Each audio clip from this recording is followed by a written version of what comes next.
আমাদের দেশের সেনাবাহিনী নিয়ে গর্ব করবই না কেন? আজ যখন বাংলাদেশের কিছু সংখ্যক ডিস্ট্রিক্ট পানির নিচে তলিয়ে গিয়েছে, মানুষের ঘরগুলো তলিয়ে গিয়েছে, কাউনের জায়গা নেই, শোনের জায়গা নেই, মানুষ বড় অসহায়, চারদিকে থই থই পানি, ঠিক এমন টাইমে সেনাবাহিনী বাংলাদেশের বন্যার্ত মানুষের পাশে দাঁড়ালো। এবং ডক্টর ইউনূস সাহেব এই সময় একটি উদ্যোগ নিলেন, আমাদের দেশের সেনাবাহিনীদের পরামর্শ নিলেন যে তোমাদের একদিনের বেতন করে কেটে দেওয়া হবে এবং সেই টাকা সরকারি তহবিলে এসে বন্যার্ত মানুষের পাশে দাঁড়ানো হবে।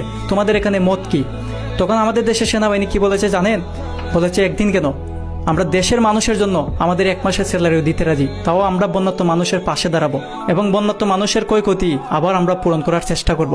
এরকম পজিটিভ চিন্তাভাবনা আমাদের দেশের সেনাবাহিনীদের মুখে শুনে আপনার কি এখনো মনে হচ্ছে না দেশ যে সত্যি 100% স্বাধীন হয়েছে? এই যে আজকে সারা বাংলাদেশের মানুষ বন্যার্তদের মানুষের পাশে দাঁড়াচ্ছে, শুধু আমাদের দেশের সেনাবাহিনীই নয়, আমাদের দেশের সমস্ত সেক্টরের সরকারি চাকরিজীবীরাও স্বীকৃতি দিয়েছেন যে শুধু সেনাবাহিনীদের কাছ থেকে কেন বেতন কেটে নেবেন, আমরাও আছি বন্যার্ত মানুষের পাশে থাকবো, আমাদেরও যতদিনের বেতন কেটে নিতে হয় ততদিনের বেতন কেটে নেন, তাও আমরা বন্যার্ত মানুষের ক্ষয়ক্ষতি অনুযায়ী কিছুটা হলো তাদের ক্ষয়ক্ষতি পূরণ করার চেষ্টা করব।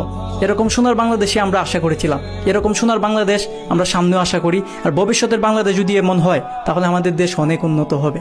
ধন্যবাদ।